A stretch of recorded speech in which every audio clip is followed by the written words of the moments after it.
Ще не вмерла України ні слава, ні воля.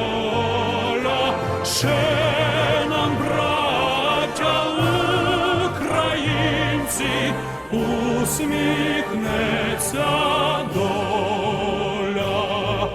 Згинуть наші вороженьки, як роса на сонці.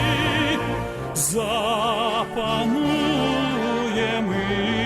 ми, браття, у своїй сторонці. Душу й тіло ми положим за нашу свободу і покажем, що ми браття козацького роду. Душу й тіло ми положим за нашу свободу.